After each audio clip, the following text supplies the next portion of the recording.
What's happening, YouTubers? I hope you guys are well. We are now in race week for Ironman Spain, Ironman Vitoria, my next Ironman Pro Series event. Really excited for that one.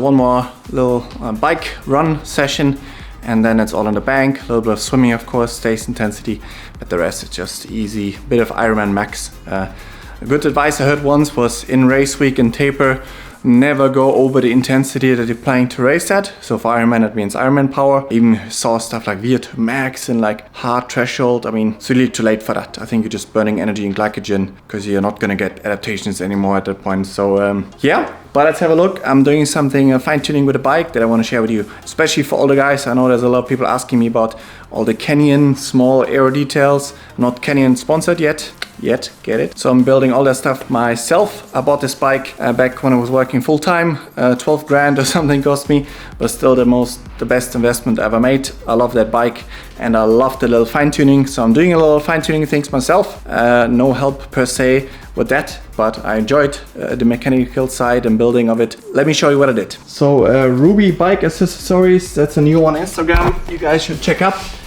Put the link here now and also in the description below.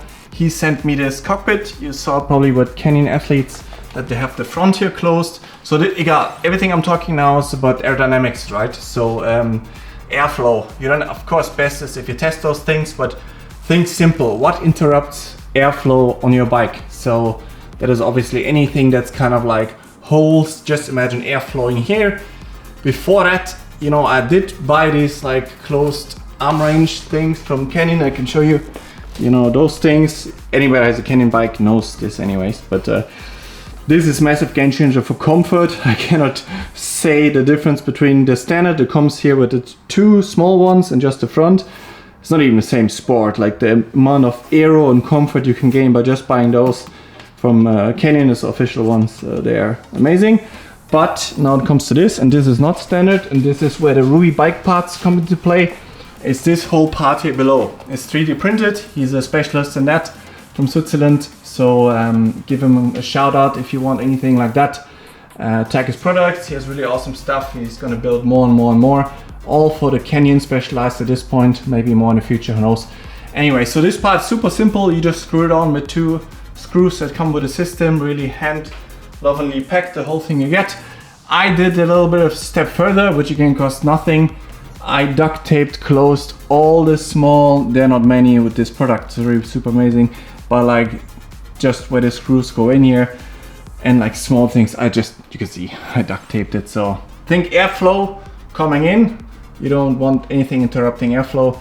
That's why Canyon and the high-end bikes, you can see it from the front, it's all made for, you know, airflow. The way the fork is built, this part here, it's all like Formula One airflow, right? And they're going to be better and better with that. So one more thing I will have in the future is that he also has on his website and everywhere is a bento box here. So it's like a 3D printed box here. I'll have the Elite bottle, as you guys see. There's my nutrition in for 90k of the bike with this little fancy loop, which I also recommend because I said in another video. So this bottle I will not touch for 2 hours. So it has to withstand 2 hours of bumping before you lose it. I have never lost it. There's different Elite bottles. I would get the ones that's a bit more grippy, not this super slick black one. That's actually not so good.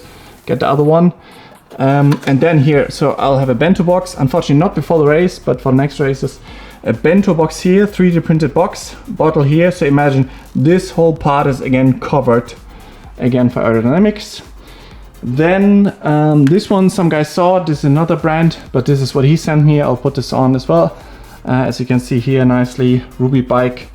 So this one also goes in the back.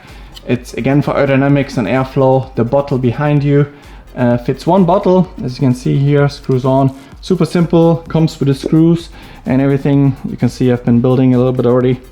Small details, because now it's race week, so I also got those here. I needed a new pair. As most of you triathletes know, it's just to put the shoes on, which is a bit more tricky if you don't have a front derailleur, because before that you could kind of put it behind there. So now I can only put it on one side, which is the other side, fix the shoe. So this side, not with the bonds at least. Maybe here I can try, but anyways. So this is that. Then what else you gotta do before the race, and I just get you through my thinking process. New batteries for the power meter. I just changed it and I'm gonna check it now with my phone, the app, the Strum app in my case, if it works. And then charge the rear battery. But now comes the funny part, because all this, of course, it's good if you do it before you travel. The thing is, when you do the travel, and you saw this in the Oceanside video, it's a bit of a surprise box sometimes what you get when you unpack the bike.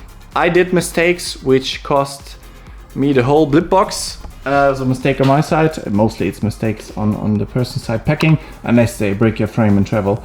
But so something you gotta do with all electronic shiftings is you gotta unplug that stuff. So of course you gotta remove the rear derailleur, and it's super simple, it's just one screw.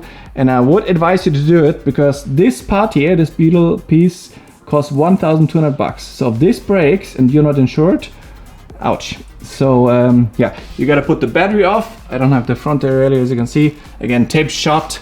Also here the holes for the bottle holder. Does that make me faster? Meh, not sure. But does it make me slower? Or does it do anything negative? Absolutely not. So it's not gonna hurt, but might help. 0.01 watts. It's just, again, it's just for fun, this stuff, right? I mean, of course you gotta be professional at all, but like I do what I can, as you see, on my own. So you gotta charge this battery, as I said, but then put for the travel the whole thing off. Very important now, remove the battery. So remove this battery if you have Strum, if you have Shimano, whatever battery it has. And super important, under here, I'm not gonna do it now, but there's a blip box and your bike might have it somewhere else. Remove all the cables from the blip box, put them out. Or put the battery out of the blip box, but that's more complicated. So easier is to put the cables out. You gotta somehow remember where it goes back in, but if not, you will know. You just have to test afterwards, because it has to go in a certain way. If you plug it in the other way, for example, it means that, for example, maybe you're shifting up and down suddenly on the wrong sides. It's just from the cables are from these 4 shifters. 1, 2, 3, 4. So I can shift on the top. For guys that don't know triathlon, I can shift here when I'm in air position. In the past you couldn't, but I changed this, which is awesome. Past, I mean 20 years ago. And they have shifters here, which is really cool. So you can shift, yeah, always. Anyways, this is now standard, but it wasn't in the past. So what we're gonna do in a bit then as well is to make this new as well. So I'm gonna put new tires on with 40 milliliters of this sealant. I guess this isn't tubular sled, this one, but we're gonna do this one new and this one as well. As I said in the last video, 28 millimeters in the back and 25 in the front. You always have to check with your tire manufacturer which one. Some say, maybe you can ask, send a message, which is best for aerodynamics and rolling resistance. But they go now thicker and thicker. I see in the Tour de France they're riding 30. Pogačar is riding 30 millimeters in the front and back. So yeah, it's changing. When I started the sport, they recommended, I think it was 19 millimeters width and 12 bars. I mean, I don't know if they were drunk testing this in a wind tunnel or just completely BS. That's what they said in marketing. I don't know how you can be so wrong about measurements, and 10 years later suddenly they're saying, actually you just put a 6.5 bars, half of what they recommended back then, and you go wider. Like, how can you measure so wrong? It makes no sense to me. So I wonder if in 10 years it's again different, but they just see how yeah, not everything is rocket science, as I always say it to be. Anyways, I love this setup, really happy with this. No risks or changes now before the race, so nothing can go wrong with this. You know, this is a piece of 3D plastic and it just helps. It's stable, it doesn't interfere with the structure or anything. No safety things, it's just put on. It's lightweight, so nothing can go wrong. Then another cool mechanism he has, so he made some magnets, as you can see, for you guys, again for the Canyon specific. You know, this whole pouch, this is something that goes in the frame here. So in here for M and L size bikes, I believe this is the biggest one they have. It says 500 milliliters or 670. Anyways, it fits just under 500, so maybe 400 before it spills, so 400 milliliters of liquid in here. Eventually, you know, this tube will start to mold. I never put anything else than water in there, otherwise it quickly molds with sugar in there. You just don't get it all out, but so yeah, here this is going to be a water stash, and I'm going to refill this. But you can buy new tubes. Also the standard tube back then, at least, that was there, wasn't so good because it was too thin, so you have to basically get out of breath sucking the liquid out, which is not what you want when you're cycling. It has to be easy. So so you can buy those tubes again from the shop somewhere. This is I forgot, was it now 3 or 4 millimeter width, but you can see roughly with my fingers. You have to try it that it fits. If it doesn't fit on this end here, you can put it in hot water so it melts a little bit, just a tiny bit, and then it easily plugs on. Same here, this is all new, refreshed. I do this every half year, and especially long enough. See, you see this is way too long now, but what I'm gonna do is then I'm gonna put this now on and then cut it in a way that it, you know, fits. Some people have, you know, this beautiful aerodynamics, even Canyon athletes, and then I have this straw coming down here into the wind. I'm like, oh my god, what are you doing? So yeah, anyways, that straw has to be long enough that I can drink comfortably, but I mean, if it plugs down here and I tape the holes and this thing is here in the wind, then I just shake my head. So I'm not doing that. We also got a new one of those during the race, my last one there, the Olympic distance. This popped off the first time ever. I think I had too much in here, so the pressure. So Canyon, I ordered a new one of those, super important. There for the race I will have my, yeah, first is a little contraption here. If you get a flat tire with a, forgot the name now, this dart. Some of you guys know it that have tubular, the dart is in here. This is just nothing. And then I'll put spare sodium tablets in there, because that's again what you don't get on course if something goes wrong. And caffeine tablets as well. So yep, that's what will be in here. And one spare gel, actually. One spare gel if it fits. So, yep. So we're back. It's the next day. One thing I still got that I wanted to share with you. So one problem was before, you know, I had a drinking tube that goes here to the front, as I said, but I didn't have the right lid. It just, yeah, there were different lids for it anyways, but one of those was just open so the water would spill out, actually, with bumps. Not on a trainer, but definitely with riding. So yeah, that can happen. And other lids, I tried like 2-3 different ones from trail running, you know, put different ones on.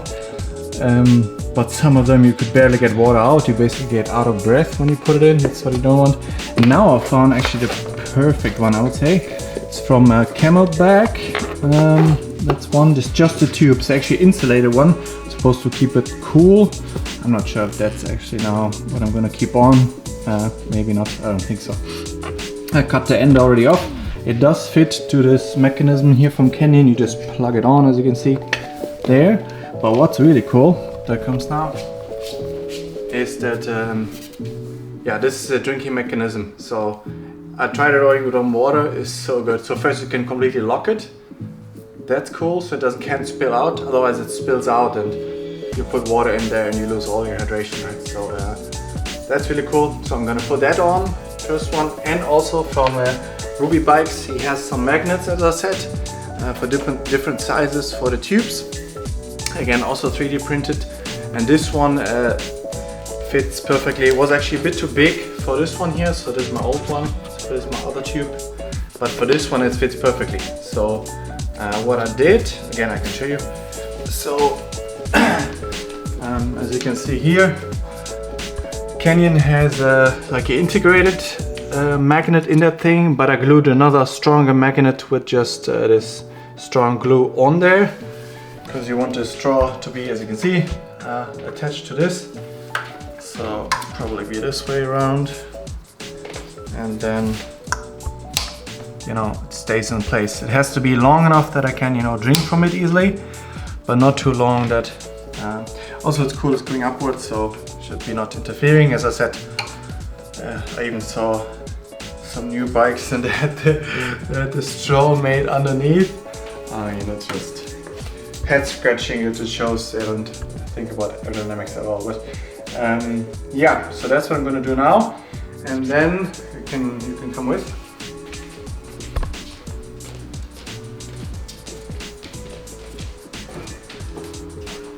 I started building the workshop here for the first time doing the tubeless one, so I got all the things for that. So first I got the new brake pads. Those we're gonna change, and I want to show you as well how to do it. I'm not a mechanic, so I learned a lot of these things, but a lot of things I still have to learn and want to learn. I feel like it's part of my profession to know absolutely everything about my weapon of choice and my gear. So also eventually I want to maybe do some with a mechanic, some workshops, so I can build the whole bike myself and know really everything about every part. So I think for most parts now I'm becoming better, but still a lot to learn obviously. But so yeah, those are really easy to replace. I can show you also if you have rubbing disc brakes. There is one thing that's super simple to do for the strum ones, for example. And then the rest I showed you, and we're gonna do now to put tubeless ones on, the new ones. Yeah.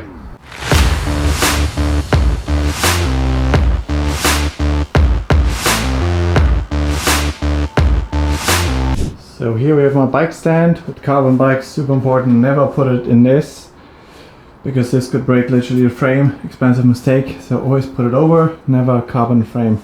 Yeah, let's start with the brakes, just for you to know. So if you have a carbon brakes like this, really simple. Where is it? So if the disc brakes are rubbing, again, super simple to remove those things. It's like in here, there's also videos, really simple. Anyways, if the disc brakes should be rubbing, you see there's two screws here and here, just hold this thing on the frame. You just loosen them like a little bit, then put it, now obviously the disc brake is in, loosen them a little bit, and then hold the brake. And then while you hold the brake, if you don't have help, you can take the brake around. While it's held the brake of that right side, you tighten them again. And then 90% of the cases, disc rubbing is gone. So here's now the wheel. It is still, this is already the front wheel, this is already tubeless. There's still some sealant in, but it's a bit older, maybe 4 weeks older. So I'll remove now the tire, just with the levers, show you how it looks on the inside, and mostly dried up a bit. And I'll actually use then a new tire, but let's put this off first.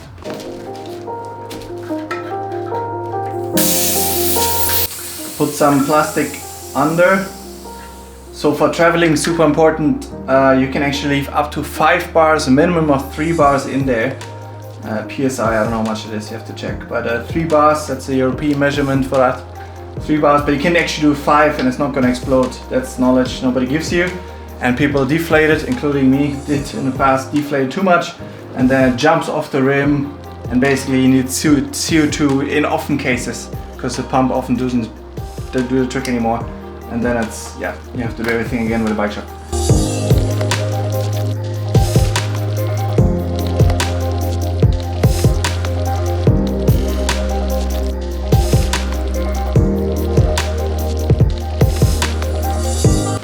So the most messy part is done. I got the tire off.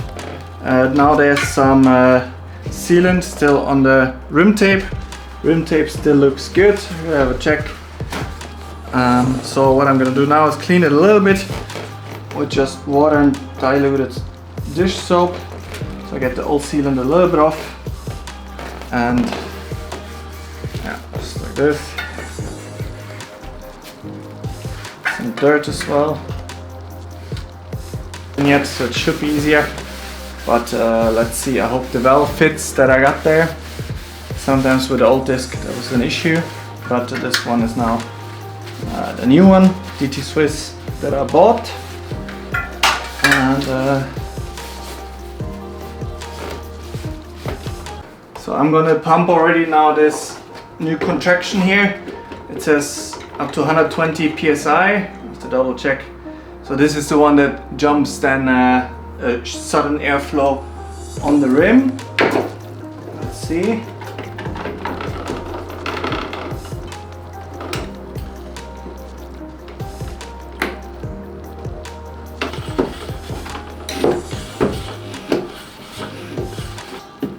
Close this. This is a different adapter, and then let's see. Anyways, let's first put the new tire on. Just works as the other one. So this is now the 25mm front tire. probably gonna go bigger. Has it changed again a little bit with the millimeter width. I got a new tire coming, something very new that came on the market. Brand new from Continental. Some of you guys might have seen it, some not. I ordered that one, and that's gonna be 26 millimeters. So now the direction has to be right. So this is rolling forward. Okay, this is simple. Now comes the other part. So I'm gonna put 40 milliliters of sealant in there. That's what it's recommended. Rolling resistance and all this plays a role, but like, yeah, 40 to get started, and refill is 20. I think there's different theories on that, but this should be fairly safe. So I even have it here on there in milliliters. This is like something from, what is it? Stuns, no tube, it just helps with the measurement. I think you could even put it in the valve.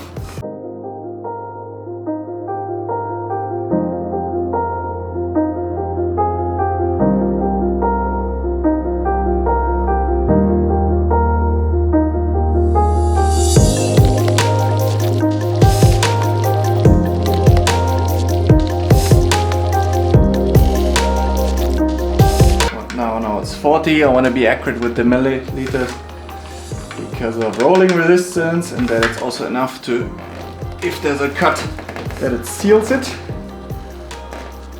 So now comes the messy part. Let's see. Close it.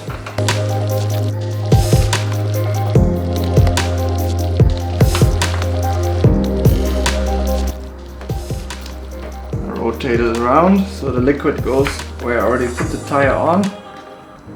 First time should be messier than when you get better at it, I'm sure. Clean it up already a bit. Alright, so now comes basically the moment of truth. If this airshot thing works.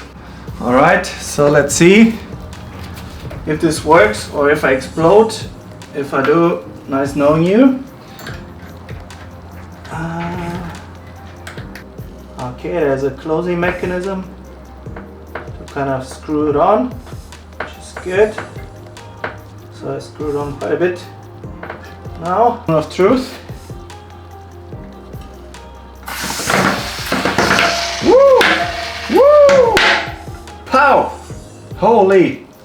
Did you see that? Super cool. That's what you want to hear. Man, that have actually worked. So you want to hear the popping sounds. That means it's seated, but you always got to double check if it's seated right, because it could be like an egg in the tire, so to say. So you have to check from the top. But those popping sounds, you want to hear them. That means it jumps on the rim, the tubeless tire, which means it's seated right. But let's have a look. Also, if the sealant is leaking, then you know it's not seated right. But I really put the full pressure in. Man, this is exciting to do. I like the mechanical part. First time for me, so I like mechanical stuff like this because I didn't used to be good in those things, but I want to be good in everything I can. So yeah. So anyways, let's have a look on the top. I mean, when the tire is on, you can always check again, but it shouldn't be like a weird, like, man, my first tubeless tire installation. So cool. So I just pumped this up fully to 6.5 bars with the pump manually to really make sure it's, you know, fully on there, but there was no more new pop, meaning it was already seated. So tire number 1 done.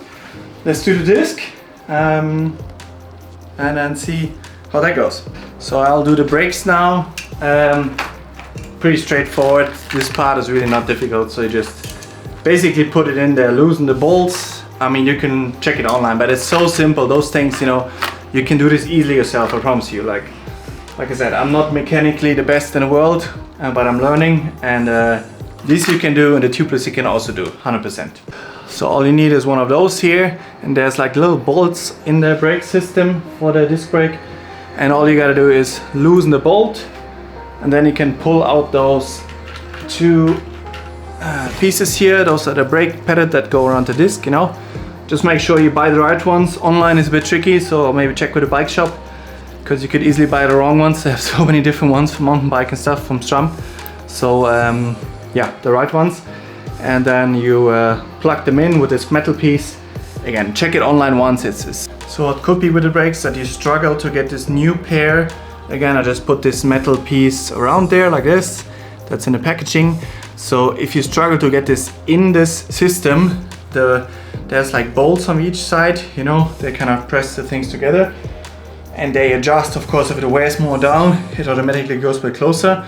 So very important, don't go with metal in there, but you can use like a tie lever, something plastic, and then gently push them like this on both sides in, that you have space.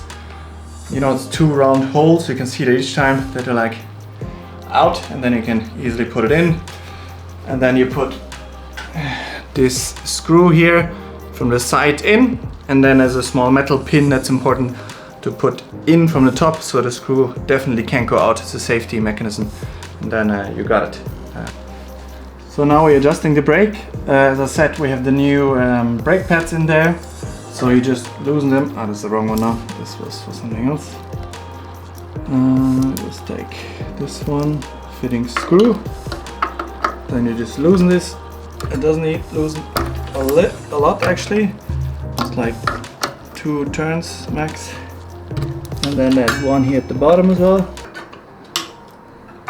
So now you can see this is a little bit loose, and it just needs like this few millimeter wiggling room. That's all it needs. So sometimes when you have it after travel, it rubs, and then you do the same stuff. So normally what you should do with those brakes is when you travel, you have those, you get them with it, but most people lose it. I still have them. Those red pins, you put them in during travel so that the calipers from the brake thing doesn't come together and the brakes aren't messed up after travel. So that's the best thing to do, but many times it does work, even if you don't put them in, but sometimes it does rub when you start again. So then you just do this after you travel, what I'm doing right now, loosen the screws, 2 turns maybe, and then what you do is you hold the brake. So this is the left brake to the front brake. So you hold that one, just pump it a few times to make sure it's really tight. So you hold it, and while you hold it, so it's kind of right now perfectly adjusted to how it should be when it's broken, then you tighten the screws again. Again, now with the bike hold, this is an easy thing to do, but on your own, it's a bit tricky. So what I did before is I taped the brake that it held it, because if you do it without the bike stand, it's a bit tricky. So I'll tighten this now, make sure it's tight enough. It's your life, those front brakes. Nice and tight. Let's see, pump it a few times. A little noise.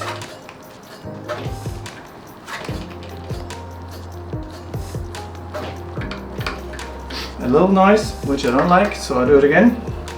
Then 90% of the time, if the brakes rub like this, like even they do now, after this I'm doing this, that is just this mechanism that I'm doing right now here. So net, and now no rubbing noise, which is nice. So learning from the front brakes, I did this now, push the calipers all the way in as much as I could. So now I see as well already there's a lot of space, you know, for the brakes. I'll clean the rest of the bike later. You see this is, for example, sealant when I have it flat at some point, but only notice after race. So you see how important this tubeless stuff for racing. And cleaning the bike, of course, later. I have some awesome products to do this. And yeah, so now I'll do the disc. So when you have like tires that sit really tight over there, what I found helps the most is kind of that, because there's even sometimes you use 3, but I feel like 2 is enough. So I'll put 1 here. The distance between 2 is pretty important to getting it off. So if you have, for example, 1 here and you put it in and it stays, take the second one and it's only like a few centimeters next to it, might not be enough to get it over. But if you put 1 in here let's say 10 centimeters on this side, and then put them both at the same time. It should jump over nicely, even tighter ones. So tires off, as you can see. Then one thing also asked the bike shop how to know if you have tubeless rim tape on there or road bike rim tape, because here this is, I assume it was tubeless, but I wanted to know the difference because now there was a tube in before. So how to know the difference is actually the road bike rim tape. So this is the rim tape. This has to be changed if there's cuts or anything like that. Haven't done this in my life, but at some point I will also learn how to do this. I don't think it's rocket science, but so this is tubeless rim tape, because he said the difference is if it's road bike rim tape, you can easily just put it off because it doesn't matter if it's so tightly sealed. But this one is tubeless and it looks really good. So yeah, so what I will do now is put the new tire on, the 28 millimeter.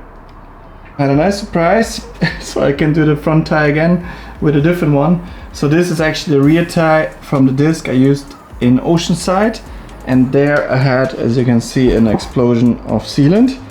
So rather now than later. So this one now started suddenly making noise, and there is a little cut in the tire, so that tire is basically done with. I mean, of course, sealant can seal a bit, but now I'm gonna change this tire to the other one that I have, so I can do the front tire again with tubeless. So the new tire is on. It's a lot tighter to put it on a disc than on the front wheel. Tire's on, and also this part, because you need a different valve, this is now in. And the thing is, you can't just hand tighten it, because of course there's sealant going through the valve, like it's never gonna last. So I did it gently with like I don't know the name in English now, but anyways, tighten it really tight, so it's definitely all the way in the valve. And yeah, now put the 40 milliliter sealant in again, and then close it like the other one. So the disc is done. That was working pretty well, no issues there, because it was tighter seated, there were less pops. It's nice on there as well.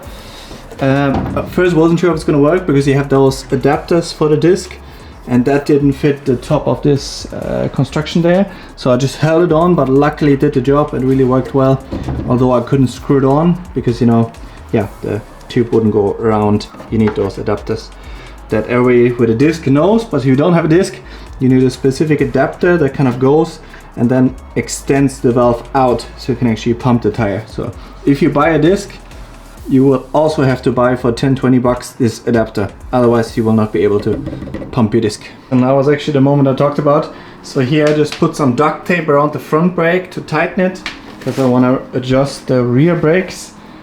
If there's a mechanic out there that knows it better than me, that's the thing I came up with, because you can't be obviously at the same time here doing the screws and there holding the brake unless your arms are 2.5 meters long. So this is my construction with duct tape. It does work, but I have a feeling mechanics found a better way than this. So please let me know in the comments. I'm gonna adjust the brakes now. All right, we did it now. Yeah, I changed the tubeless again, so it was a good opportunity to first find defective gear. Although this tire from before was not old, still it had a hole. For a training ride it would be good because the sealant would fill it, but for race obviously you want it to be perfect. So I did this again, so I know now really well how to do it. Yeah, like anything you practice to get better at it. When you do something the first time, you're not going to be so good at it. And this one is also done. So to sum it up, do I recommend this to people that have a full-time job, a family, and every now and then go to a bike shop and pay the guy 150 bucks to do it? Do I recommend them to do it in the weekend when they're tired? Absolutely not. Do not recommend, because it's gonna go not like the YouTube video says. You're gonna be frustrated, it's gonna take you way longer than you think.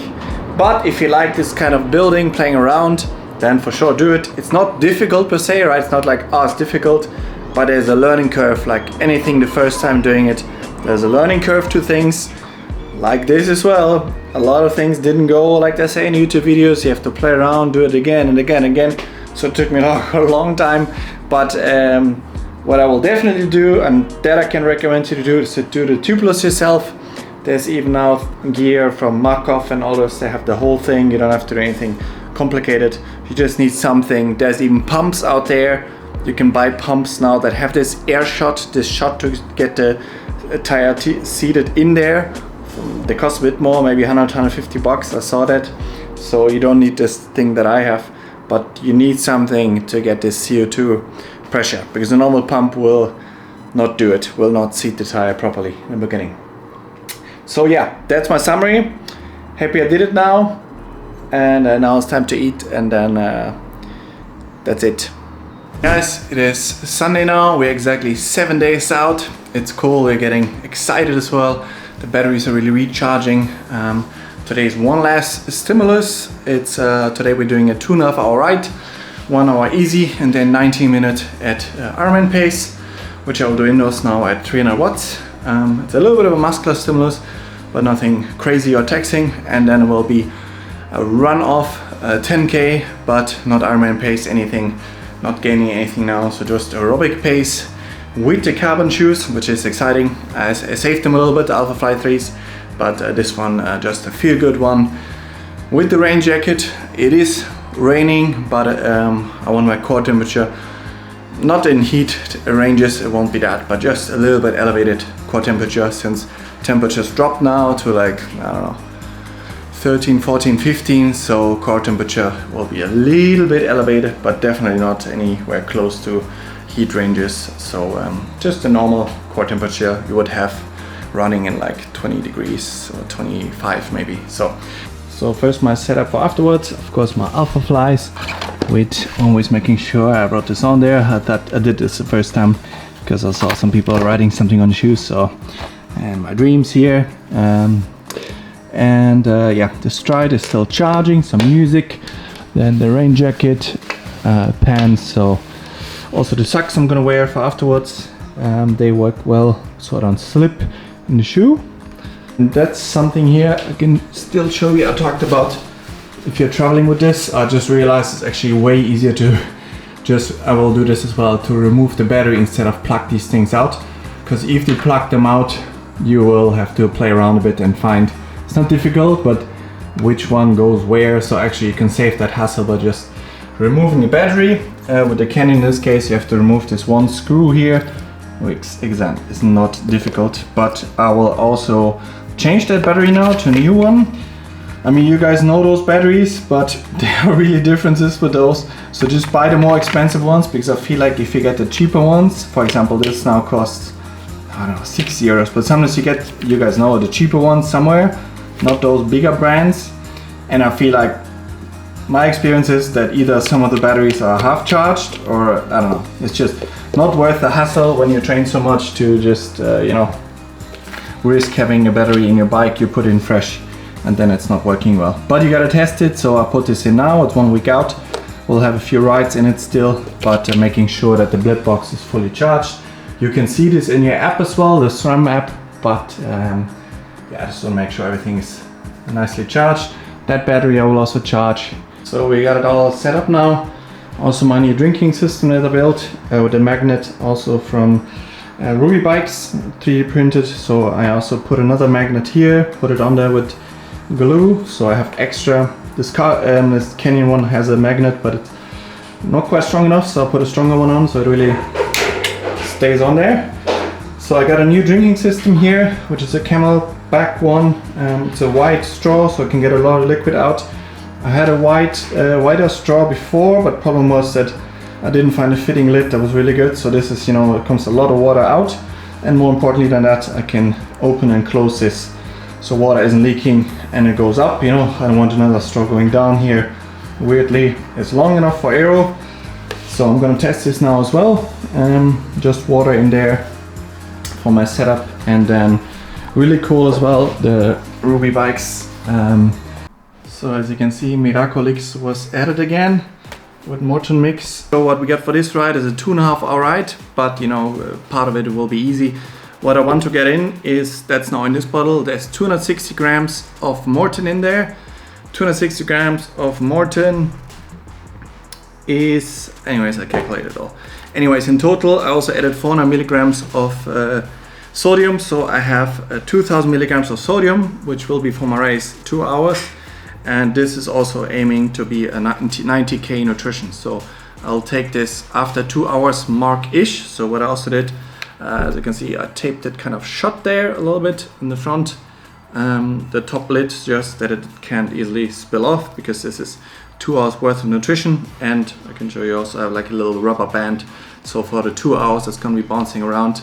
It should be fine and tight on the bike and stay where it should be, even with bumps. Then this will go on my frame. This is just water, and this is also just water. So 2 times 750 milliliters and 1 time 400-ish, so it's roughly a liter an hour. And since I ride 2.5 hours, if I should be more thirsty, there's enough sodium that I can drink more if I want to. I have some extra water as well. So all my water, like I will have in the race, only taking water from the nutrition. And this, so 260 grams, aiming for 130 grams an hour on the bike. Let's see how this goes with the gut. If I have any kind of doubts, I'll dial it back to 120. That for sure works, but I think it will be fine. So let's get cycling. So here's my little contraption. As I said, I'm still waiting for the bento box that will come after the race. Here I put some skateboard tape. This bottle is way better. Like I said, this other Elite bottle is horrible. I'll never buy this. This completely black one. Not even remotely the same when it comes to, whoop, it's leaking a bit. All right, good to know. Put a bit less water. Again, the mixing part is difficult, as I said. So put a little bit of water and mix it. It does work, but just always put a bit of water, mix it. So this is just a simple one from the supermarket, and put this around the screws to hold. Yeah, so this should be steady. I just did some hip mobility as well, just like 90-90 stretch, and like on the couch, on the edges of couches, really I like it to do the glutes stretch and some spine work, because I noticed, even saw it in the last video, the long run video, hips were way too tight. If you don't have a light, fluent, no matter how tired the legs are, if you don't have this hip extension coming, then I mean, there's no good runner that doesn't have good hip mobility. It just doesn't exist, because you're not going to get this speed. A lot of people you can see running as well, they feel like they're almost still sitting when you look at the hip angle, because it's so tight. And yeah, it's also the recipe for disaster, because if you have tight hips like that, you will overload your calves and your quads, and your whole posterior chain, like the rear side, the glutes, they're just not going to be active in that angle. The hip is like forward bent, kind of you're running, you know, like this forward, and you're never extending, and you're not going to gain speed either. So hip mobility is a big one. And I now noticed there was definitely something lacking, so I did a bit of work of that. Also for the bike it helps, but especially for running, of course, to feel more fluent and much better. So.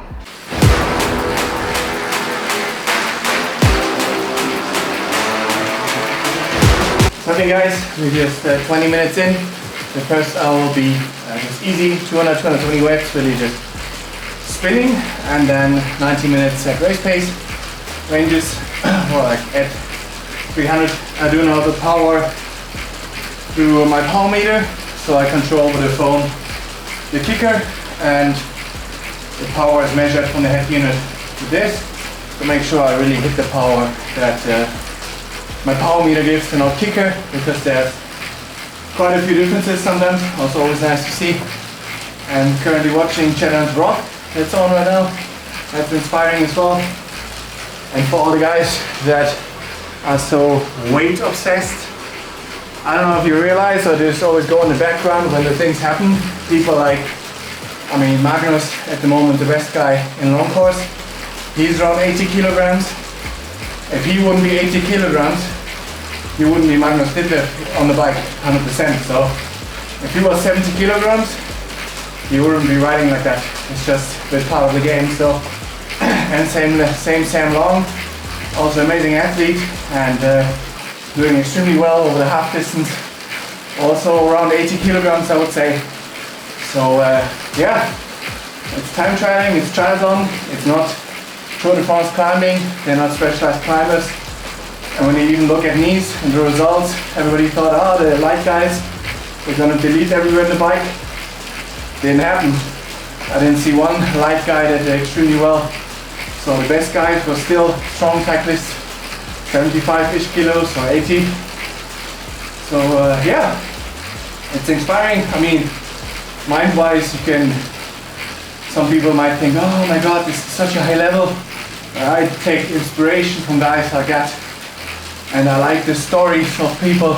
You can look at Sam Long's history, how each year he started out in Oceanside, really not good, or like compared to where he is now, and he just keep clocking in the time, same as Magnus.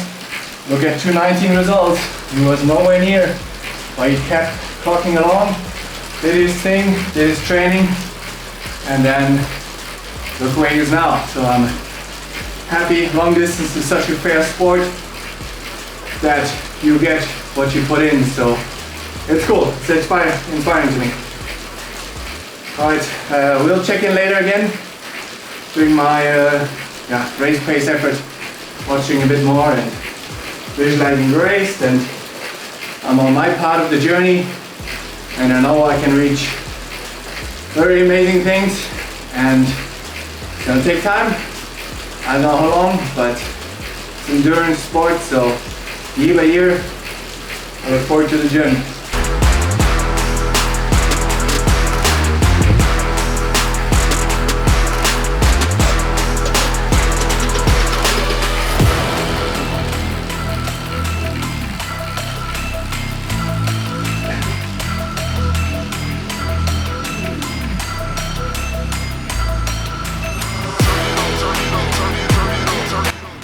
Bike is done.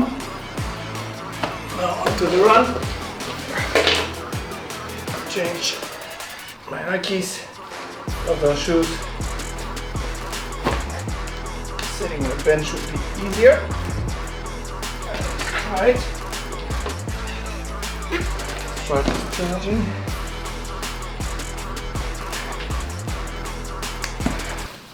Just finished watching Challenge Run. Really cool to see how the level is these days. I find it inspiring. You gotta be able to swim really well, bike and run really well. The time of like being like a bad swimmer and winning big races is over, which I think is awesome. I think the best guys that can do swim, bike, run well should win, so it's awesome.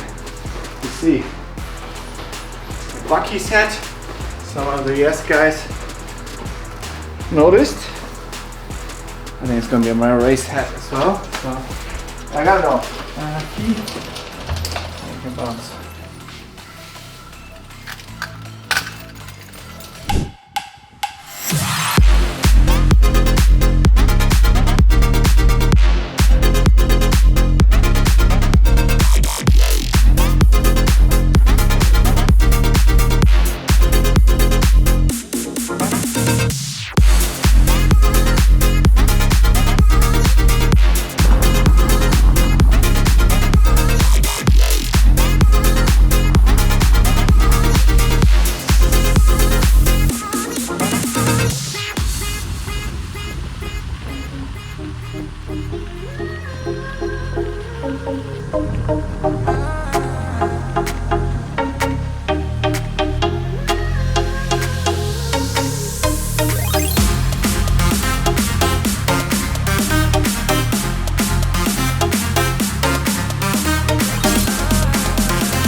last run in the bank. Now it's really, just time to put the legs up the whole week, 7 days out.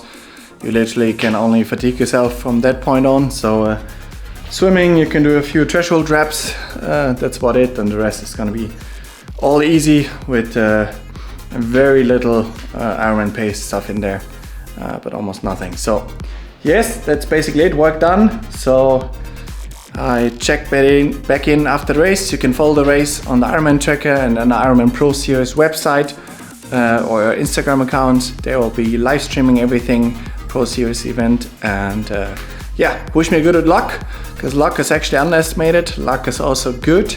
That's something, good energy can never be good enough for auto racing and having a fun day out there. Check back in after and subscribe to the channel if you like this type of stuff, and chat after. Bye.